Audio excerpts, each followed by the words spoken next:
what brought us closer together during those was just the fact, like the time in between the structure, being able to just hang out, joke around, like really get to know each other and feel each other. I feel like that really helped us just come closer together and have a lot of fun together. Yeah. In fact, that's some of my favorite times when we can banter together. I think one of the least credited parts of men's work that gets the least amount of publicity is the opportunities that we have to just banter with one another.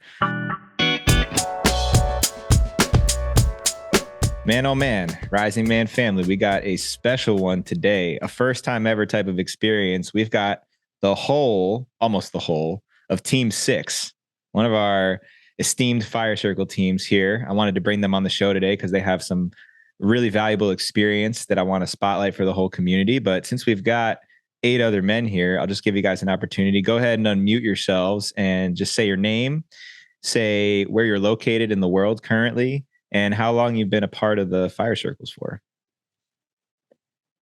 I'll go first. Jeremy Richardson. I am in Big Island, Hawaii, and I've been on Team 6 Fire Circle for, I think, 2.5 years now. Beautiful. Zach Carlson here, checking in from Stillwater, Minnesota. I've been here for about 4 years in the Fire Circles. Dang, 4 years. Time goes fast. Zach Alexander, checking in here from Los Angeles, California. I have been in the Fire Circles for 4 years now as well. Yeah. Brian Quigley, checking in from Denver, Colorado. Been in the Fire Circles for about 1.5 years. Dave Surratt here from Cincinnati, Ohio. Approaching 4 years myself, too. Awesome. Eric here, checking in from San Marcos, Texas. I've been in the Fire Circles for 4 years now.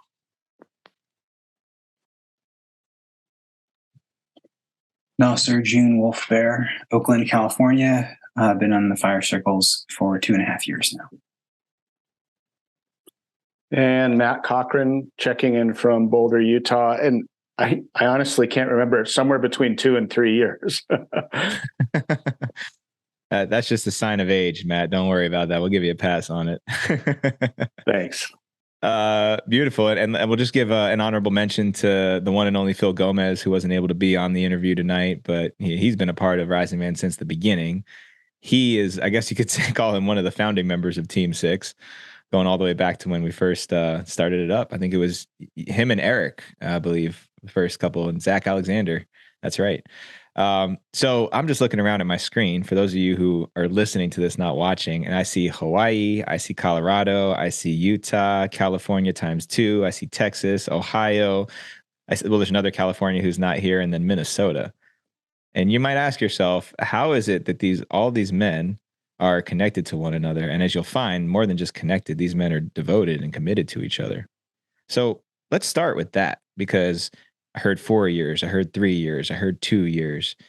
You guys have all rolled into this at different intervals. So let's go to the elder statesman of the bunch, Matt Cochran.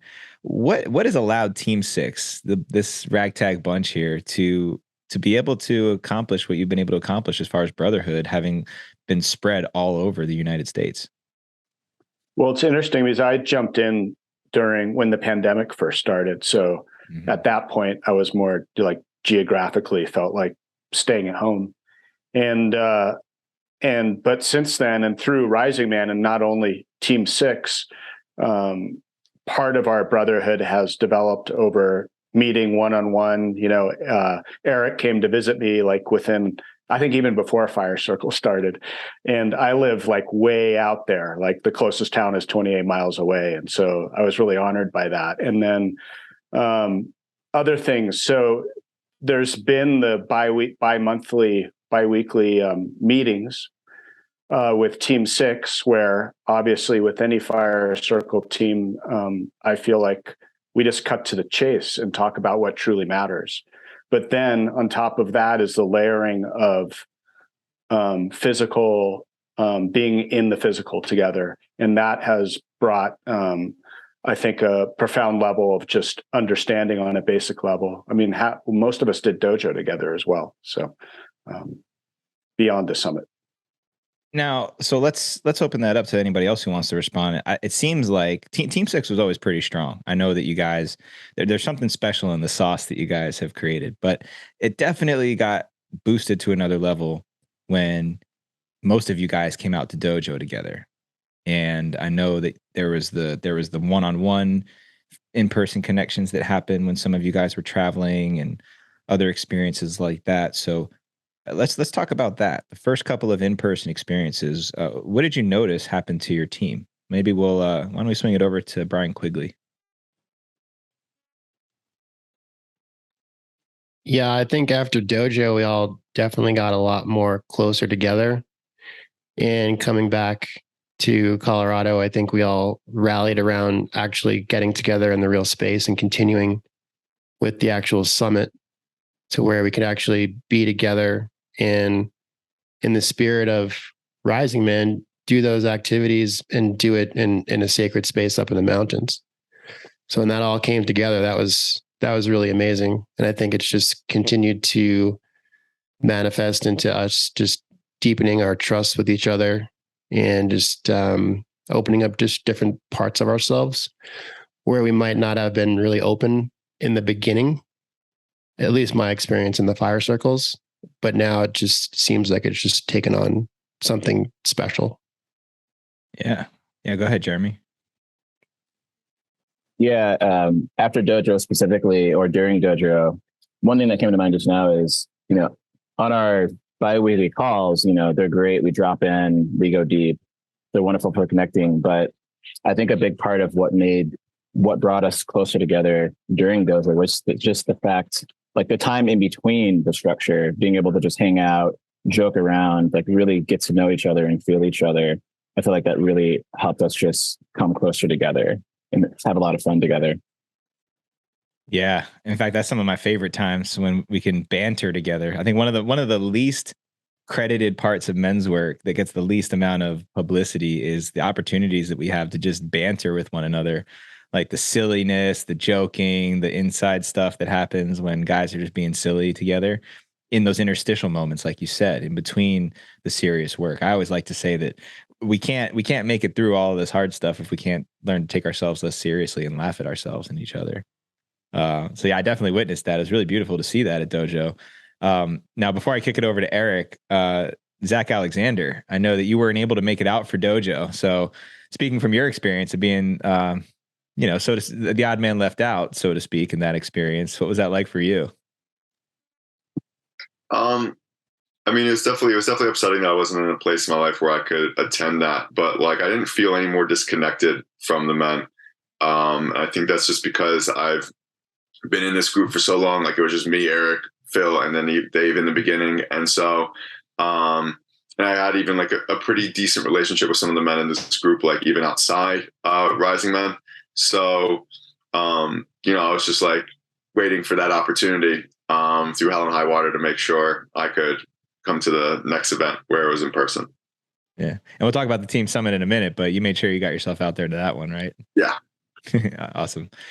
All right. Eric, what you got?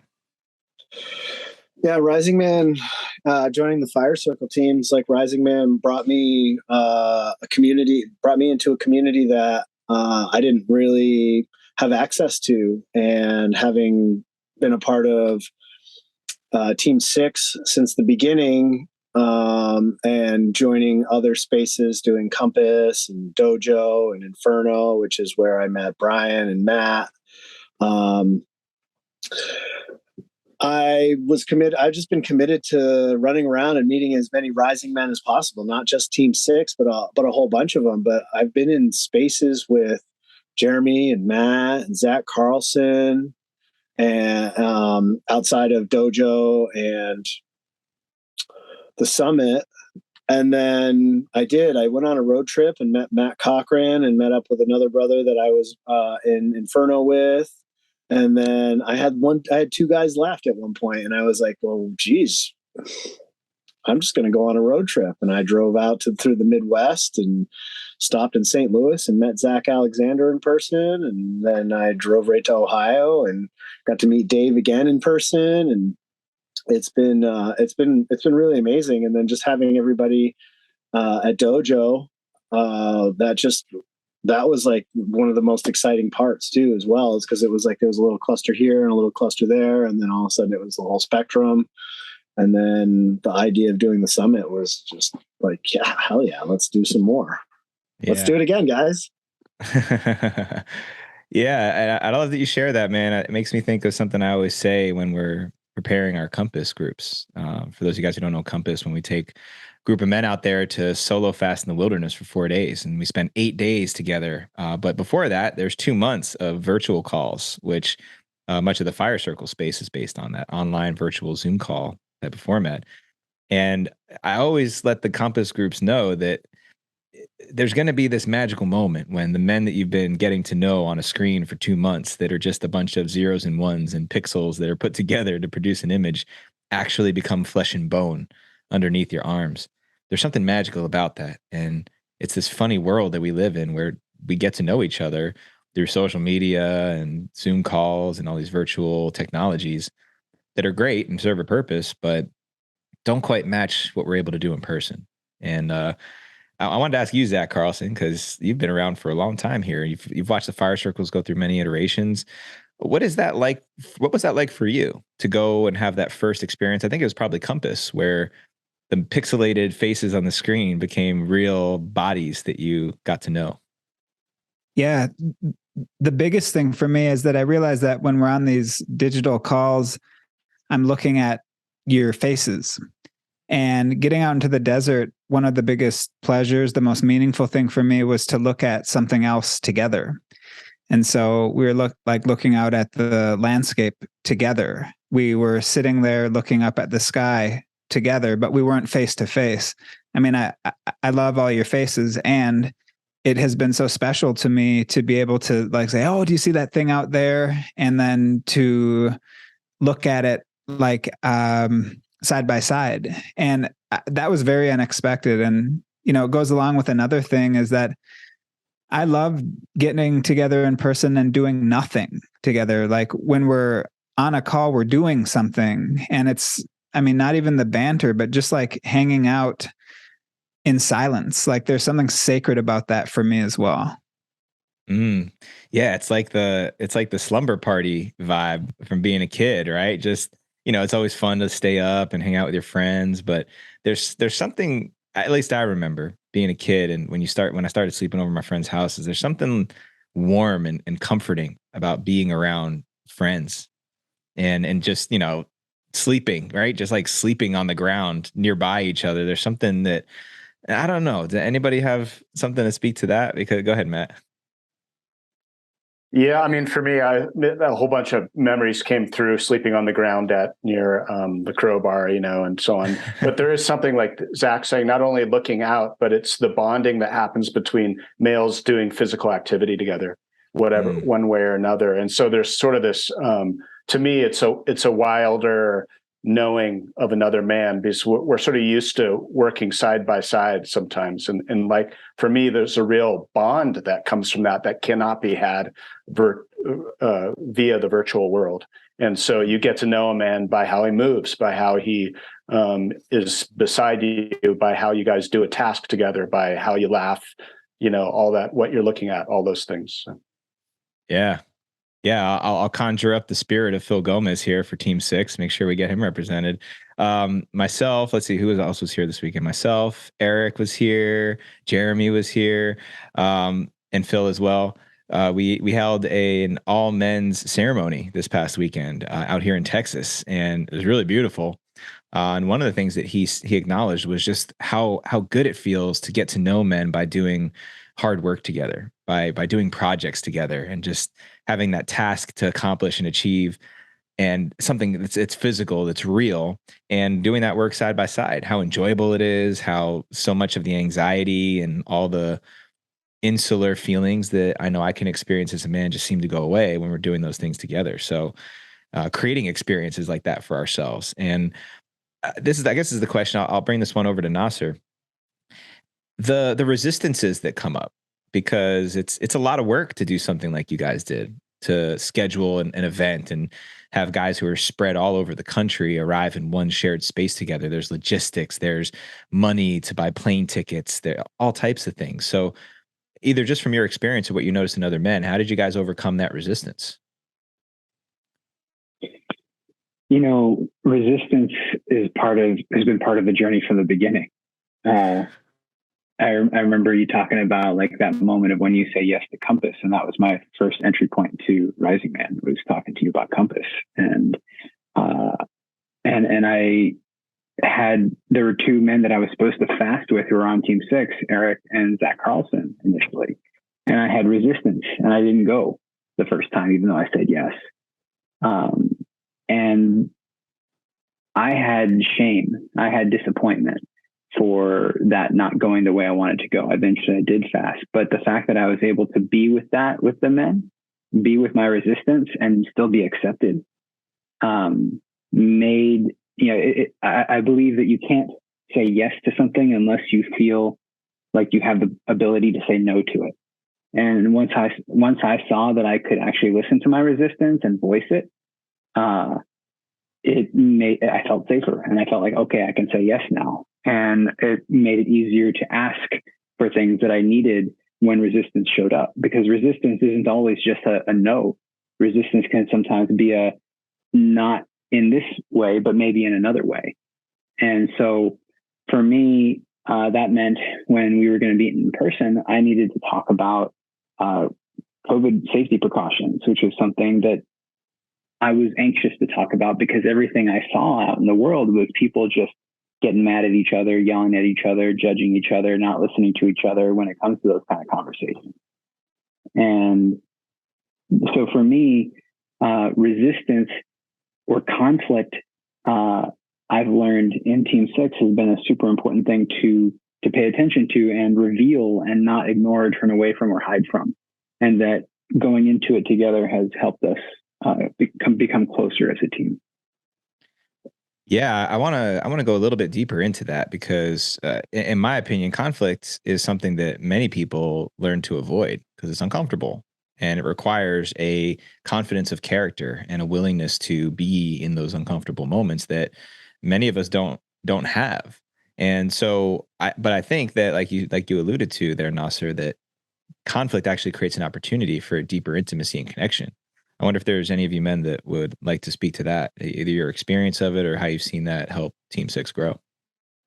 Yeah, I'll speak to it. I was actually going to bring that up right before Nasser brought it up, but I thought it was the biggest point of tension or conflict was the COVID protocol, because Nasser had his requests and not everyone wanted to meet the initial versions of those. And we had to figure out how to reach a conclusion that allowed us all to be together. And I think I'm really proud of how we approached it and dealt with the conflicts. I think we all came together. We had a team discussion. There was also one-on-one discussions that happened. And ultimately, we did arrive at a solution that everyone could agree with. But I just think we did a really good job just being with the discomfort, because there's always some discomfort whenever there's conflict between people that care for each other, right?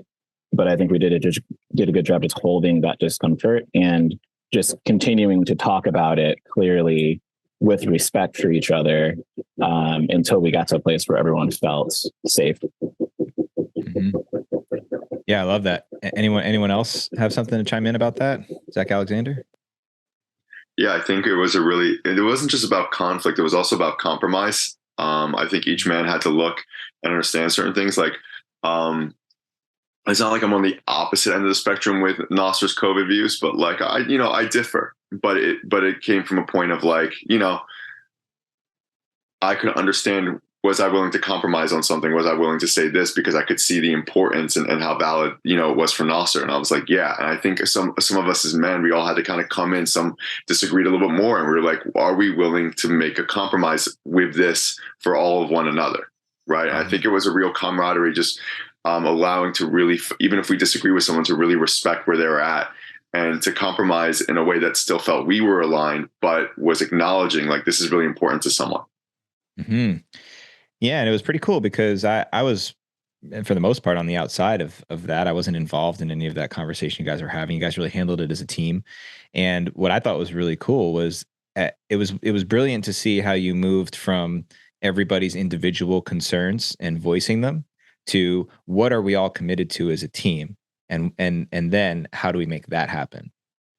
That's what I've seen. And I've seen that in other places too, where conflict arises and immediately it sends everybody to their corners, right? And everyone starts thinking about, what do I want? What do I need? What do I require if I don't feel safe? And then ultimately the resolution to keep everyone together is to remember, hey, what are we all committed to as a team?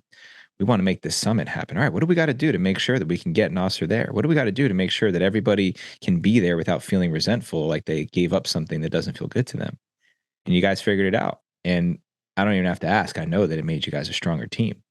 Definitely created more trust. So really brilliant. And it's inspiring too, to see that. That's something that we've highlighted for the other teams in our Fire Circle community. And so let's talk about the main event. And I know at the time that you guys, this was a big thing to plan, and your team captain at the time was none other than Dave Surratt. And so Dave, what was it like to get the ball rolling for this big event that you guys had? I was blessed with a team that everybody chose with their strengths. We had a chef among us. We had a mountaineer among us. We had Jeremy, the master planner, among us. So it was delegating the strengths out, and I love that we got together and said, what is our focus? And we chose, leadership was why we all went out there and to exercise our different strengths in leadership, as well as see each other in the physical space. So it was easy for me. I'd be honest with you, it wasn't. I just took Quigley's suggestion, and we had a lot of people raising hands to take part in certain things, and that went very smooth. And you're such a modest man, Dave, so I know you won't take much credit, but I actually want to acknowledge you, because one of the hardest things to do as a leader is to get out of the way so other people can shine with their gifts. And whether you knew what you were doing or not, it seems like that's what you really did well. You gave everybody an opportunity to show up and shine. And that's what makes teams that are strong teams with very capable men able to do great things. So yeah, man, kudos to you. Even if you don't feel like you did very much, sometimes I know that's where I can get in the way, is trying to do everything and trying to have my hands involved in everything. So let's talk about it. You guys, so there was a lot of planning. You guys kind of delegated strengths to people. What did you do? Was there additional meetings that you guys had to have, extra phone calls, time, energy put into this? I'll start off. So I was the summit lead, I suppose, is like some kind of role like that. So, I was basically in charge of making sure it all went smoothly and like figuring out the flow of it. So it was pretty straightforward. We didn't have to have any additional meetings. We just would have a portion of our regular team meetings where we talk about the summit, summit details, and then everything else we would just do offline. But it was a very, I would say, organic kind of process. Like even the actual in-person event, there was some structure. Like the big stuff we knew when we were going to do. Like we knew when we were going to climb the 14,000 foot peak, right? And we had Eric had food planned out. He did a great job at that. And then every man on the team was going to lead the whole team through something throughout the weekend. That was like the main things. We all wanted someone to lead something.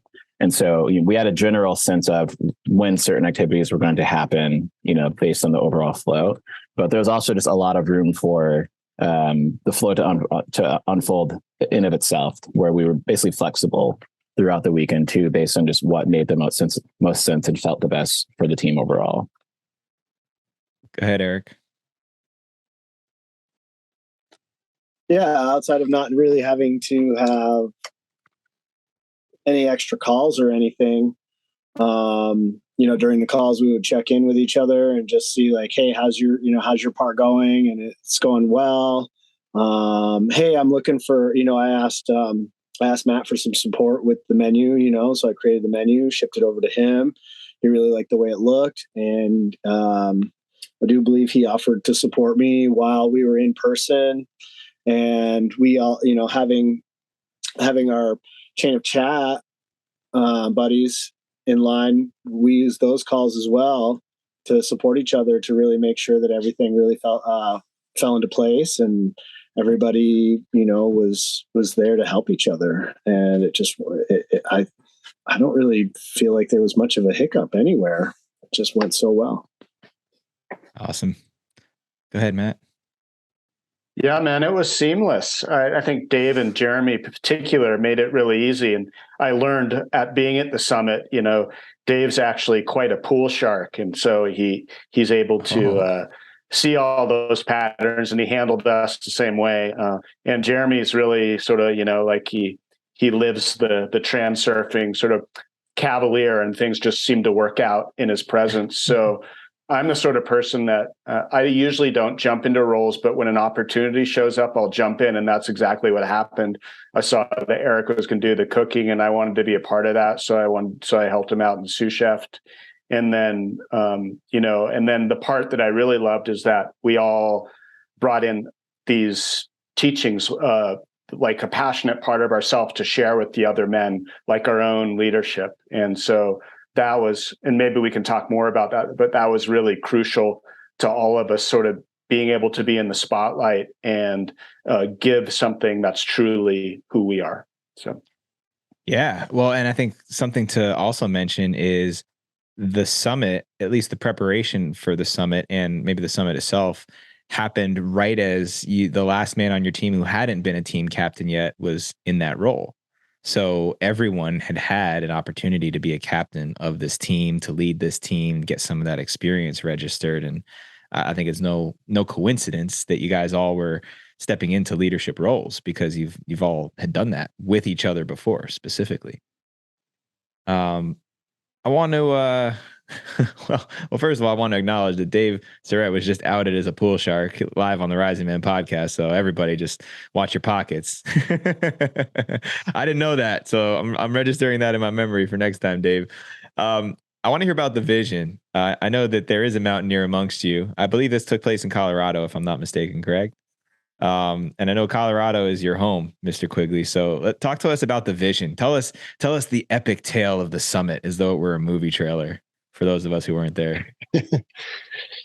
Yeah, sure. I mean, for me, I love the mountains, love being in nature, in the mountains every single weekend, hiking, adventuring. And I just pictured, all of us out there doing something amazing together. And I think the plan for it came together in the virtual space. And I was just like, we got to get out of this. We got to, see each other together. And then after Dojo, it was like, this is actually happening. So for me, it was just, it was great to have everyone out there, and it happened so organically, like Jeremy said, in that we were doing leadership activities during this big hike that took 6 to 7 hours, where we were going from like 11,000 to 13,000 plus feet. And that was very spontaneous, with Jeremy at the summit of the hike. We're doing Qigong barefoot on a granite rock. Like, that came out of nowhere. I had no idea that was going to happen. And that was like special to me that happened, because I think I was thinking about like, who's going to do the next activity? Who's going to do the next activity? And it was, Zach's activity was amazing too. That broke me open halfway through the hike. And that was like just things I just was not expecting. And everyone just brought their energy. So, and then at the end, we just, raised the Rising Man flag. It was a beautiful thing. That's amazing. So I know you guys keep saying that it was seamless, and I believe you guys, because I know every single one of you. You guys are great leaders. You guys are very competent and capable men. You got great communication. I know there was the COVID conversation that you guys already mentioned, but was there any other obstacles or challenges that you guys had to overcome? Anything that you guys could let us into? I can speak briefly to that. Sure. I felt like a lot of inner conflict when I was out there. I had a lot going on back home. And, something that I worked through was this feeling of like, I need to be in the moment. I need to be totally alive and vital and vibrant while I'm out here. This is the summit. Like, we've been planning this for months. I need to be happy. And I wasn't. Like inside, there was a lot going on. I was having a hard time being present. And I tried to do that for like 45 minutes until all of a sudden the guy started asking, dude, what's up with you? Where are you? And I couldn't hide it. And that's the other thing about being in person with people is, I can probably fake it, on a screen better than I could in person. And so then it was my opportunity to say yes and to feel, the guys rallying around me. I was able to share from my heart, some of the chaos that I was feeling. It was incredible. And so that wasn't like a team dynamic, but that wasn't like a team conflict, but it was something that I was working through that, I can't imagine that weekend in my life without you guys rallied around me. It was awesome. Yeah. I love that. I think that's really a really brilliant point. There's like that sensory radar that we have when you're around somebody and you're just like, something's off. And it's hard to pick up on that on a screen. It's hard to pick up on that when we're miles and miles away from each other. So I love that the guys picked up on it and just said, dude, what's wrong? What's going on with you? Jeremy, you got your hand raised. Go ahead. Yeah, thanks, Zach, for sharing that, because that reminded me like of not a team struggle, but an internal, part of my experience as the summit lead was I felt a pressure to have it all figured out as we're there. Like, we're going to do this and this and this and this. Like, we had an opening ceremony kind of experience, a closing ceremony kind of experience. And there's several aspects or areas or moments where I didn't have a clear vision for how this particular time should unfold. And I remember I talked about this with the group at the closing, because we're all kind of reflecting, and I'm really proud of how I was able to just relax and just let the team, let the clarity emerge from the team organically in real time, for those moments. So, we're starting the summit, we're sitting in a circle in front of the fireplace, and, Zach Alexander just kind of organically, spontaneously leads us or drops us in with a meditation and exercise to open the summit.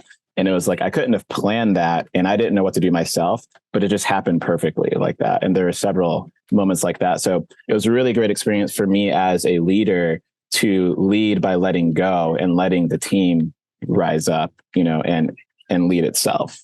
And it felt really good to be able to do that.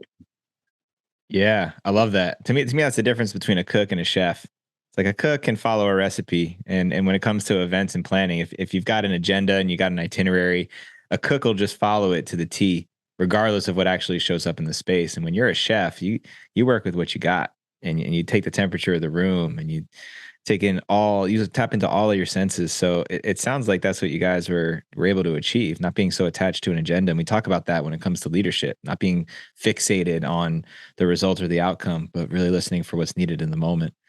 So that's awesome. Let's kick it over to you, Nasser. You got something to share? Yeah, there's one more challenge that we didn't talk about in making this happen, and that was a financial one, because we're all in different places financially. We use a system of check-ins for our team meetings called the 5Fs that Phil Gomez has talked about on the podcast: family, faith, fun, fitness, and finances. And so we're very open with each other about where we're at. And that is something that we decided not to let be a limiting factor.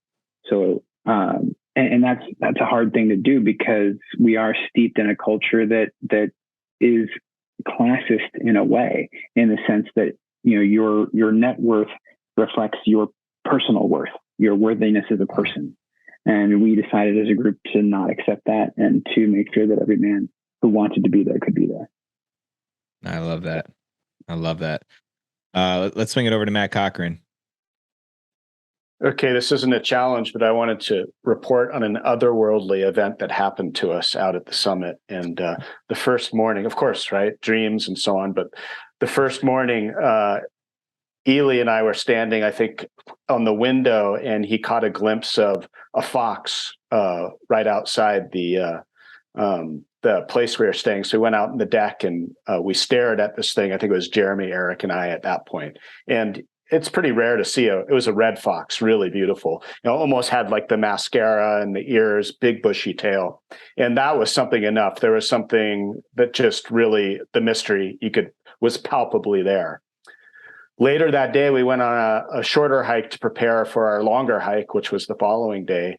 And towards the end of the hike, as a group, all 8 of us together, we saw another fox up on the rocks above our hiking trail looking down at us and caught its attention. So I feel like we are blessed by the energy of this clever and very intelligent being. And almost that was, to me, like a mirror. There's a picture of it from Zach Carlson, almost a mirror of some of the spirit that lives in Team 6. So I just wanted to throw that out for everyone.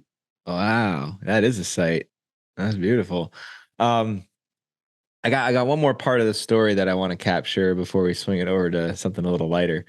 The summit, right? I mean, it's like a double entendre, right? It's like the summit, the gathering, but also you summited, right? You guys made it to 14,000 feet.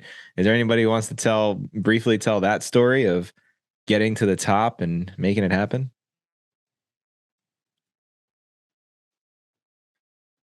Maybe you, Quigs, because you're the 14, Mr. 14er.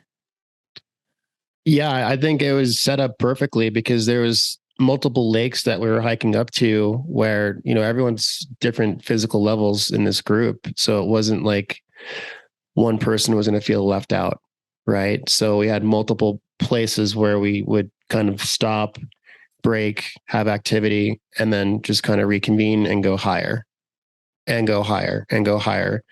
And just make sure everyone was on board for that final push. And I think at that second to last lake, there was, 1 or 2 of us who was just like, hey, Quigley, how far to go? Right. And it's just like, it's not that far, but it was just like, you could feel it, that it was, that breaking point to where it's like, where's the summit? And you can keep going as well. There was multiple elevations in the background, but everyone came together and rallied. That's awesome. You got something to add to that, Jeremy? Yeah, just I really appreciated it was a really good balance of physical endurance, and team activity, but like not too much. But it was challenging, particularly for me, just the elevation. I'm not used to being at 11,000 plus feet. It's like I could really feel that on the hike. And so I think it was like the perfect experience for a team like this to get together and do something like that. Yeah. Yeah, the one and only time I summited a 14er was Mount Wilson outside of Telluride. And I thought I was in good shape. I was 23 years old. Right after we got above 12,000 feet, my quads locked up in a way that I didn't even know was possible. It took me 3 more hours to make it to the top. So yeah, the altitude's no joke. You're not joking there. All right. So inevitably you get a bunch of guys together. It's bound to be stinky. It's bound to be silly. There's bound to be some light moments. So, Zach Alexander, if without obviously honoring confidentiality, you got any funny stories to share with us? Yeah. And, I think the thing that's so funny about our group of guys is like, I think there's a dimension of all of us where we're so similar. And then there's a dimension of us where all of us are so fucking different. And I do remember where like when I was like leading the first like exercise together, and I was leading the meditation, and I'm like taking us up our chakra points, and I'm like, I am worthy, I feel love, and I'm like, I am truth. And then like Nalzer and Jeremy just fucking belt out laughing. And I'm just like, yo, fuck you guys. This is serious. I'm fucking leading us through a real serious meditation. And I was like, yo, that sounds like I am Groot. And like everyone just started everyone started laughing, and like this is I don't really care about confidentiality at this point ever. Like Jeremy and I at some point too along the trip all of a sudden figured out that like we've had like some like woo-woo paranormal experiences together, and like we're kind of talking that language, and Quiggs is in the background like, dude, what the fuck are you guys? And like we're all just kind of having like like these moments or whatever. And so it was just like it was really funny. Like Nalzer and Eric are like very different, but then we're kind of going to a weed dispensary together, and like oh yeah, the bag of Doritos. Like there was one moment where we all had to put a memento, like on an altar, And I'm always by far the most unorganized, disorganized person in this group. It's not even fucking close. And everyone's, putting up a serious object. I'm just like, here's a fucking bag of Doritos, guys. I didn't bring anything. But I felt like that was the most important object on the altar. I really felt it carried a lot of like energetic weight. Was it Cool Ranch or was it nacho cheese? It was Cool Ranch too. Oh, of course. Okay, well there we go. The one true and most holy Dorito there is. Yeah, definitely. And then at the end, we all ate one Dorito out of that bag. Because that's all there is. There's only 9 in there. Yeah. There was this moment where we were doing this thing called Tea Group, which was like super fucking uncomfortable. It's just like you have to sit here and just for 30 minutes talk about how you're feeling in the moment, right? And like all of us are super uncomfortable. And there's just one moment where I'm just like, yo, like this is really uncomfortable. I just take my vape out and I just hit it really fucking hard. And like Jeremy's just like, I'm feeling that I don't like you hitting this vape right now. And I'm like, so I don't know. There's a lot of goofy moments, I think, like all together. Yeah, and the ability to be honest with each other and not take things so seriously and challenge each other and know that it's not personal. I mean, that's the stuff that requires reps and time to build up. And I know you guys put in a lot of those reps before you ever got together in person. And I feel like every one of those reps you put together in person, because it was 3 days, right? So 72 hours plus or minus. They're amplified. It's like 10x every one of those reps you put in. It's like a superset. And just again, I really commend you guys for doing it. I could see as we're talking about the silly stories, you guys who were watching this on YouTube, you see the little faces just lighting up. I can tell you guys are reliving those moments in your mind, and that's awesome to see. To me, that's real brotherhood. And where I want to start to wrap it up here is obviously I really respect each and every one of you guys and the way that you guys came together and created this of your own volition.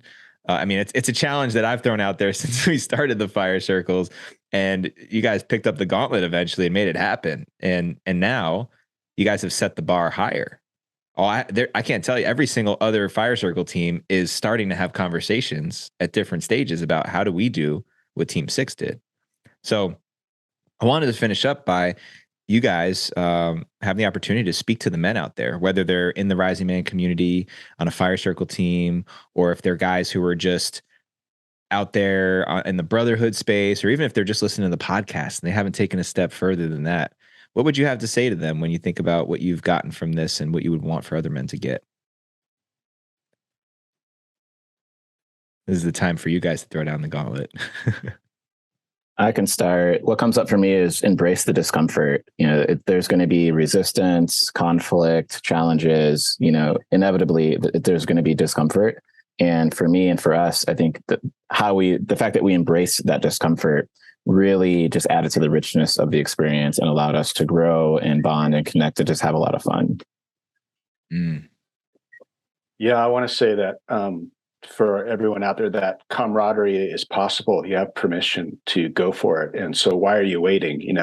I think there's a lot of love in this team here, and you can't just get that from the screen. So get out there and get together. Mm-hmm. I'm going to chime in. I mean this in the best way. It's not a big deal. And what I mean by that is sometimes like we can think, oh, men from the internet getting together at a strange location and trying to form relationships, right? We know like the little, connotation that like, and it's just like, it was fun. It was enjoyable. It wasn't fucking weird or strange at any point. Like it just was, right? And this needs to become more of the norm. And there was Doritos, so you know that it wasn't that serious. But yeah. I was. Eric. Oh, go ahead, Zach, and then I want to swing over to Eric. I was just going to say, don't overthink it either in the planning process. Like, we didn't know what we were doing. We had everybody's buy-in, like, let's do this. And then we just started figuring it out piece by piece. There was no big master plan that we were working from. We had people like, I think Jeremy said, or Dave said, we're finding out who's good at organizing, who's good at planning, who's good with flights. And we just took it piece by piece. It wasn't this big, huge orchestrated thing. We took it 1 week at a time. Nah, that's awesome. Eric, I'm going to give you the opportunities specifically to the other fire circle teams. You know them well. You've been in the captain space many times. What is the challenge you'd like to issue to the other fire circle teams in our community? Oh, well, I challenge you all to stop talking about it and making it happen, right? Like these guys have given all those little pieces, come up with the place and the time. And just remember, it's like summer camp, man. Like so many things are going to happen, like these little moments that are like just absolutely imperfect, but perfect at the same time. And get to know that one guy that you don't think that you would resonate with the most. Like those are the guys that I've met in Rising Man, those guys that I see that I'm like, I don't know if we would actually be friends outside of this space. And I've learned the most from them. And I have a lot of gratitude for those men. And I'll speak to him now. Nasser, I really thank you for everything that you've brought to this space and like the lessons that I've gotten from you. And it's just make it happen, man. It's not a big deal. And it's great. It's so much fun. There's a lot to learn. Laughs to be had. Awesome. That's awesome. Well, you guys heard it from the men of Team 6, one of our highly esteemed fire circle squads. I've got a lot of respect for you all, and for everybody who's listening. You know, I'll say it right here. If you want to have the types of relationships and bonds that we talk about here, these guys are demonstrating for you, and you hear me and other guys in the Rising Man community talk about, it's not just going to happen. You got to actually put in the time. You have to make the commitment and put in the effort to have those experiences, to do difficult things together, to problem solve together. And it's actually fun. Yeah, sure. Maybe it's scary, or, you know, you don't know when you don't really know somebody very well. One of the best ways to get to know people is to see how they respond in different circumstances. And so yeah, just again, commending you guys, thanking you guys for taking that step forward and raising the bar for the whole community. I really mean that. And for being willing to all jump on here and give some time so that you could tell your story and hopefully inspire many men out there to do the same. So much love to you guys, Team 6. I tip my cap to you. I salute you, men. And when's the next summit? And am I invited this time? Same time next year. We'll have to talk about whether you're invited to the All right. I'll start putting in my bids. All right, fellas. Lots of love to you guys. Thanks for being in here, and I look forward to hearing about the next one.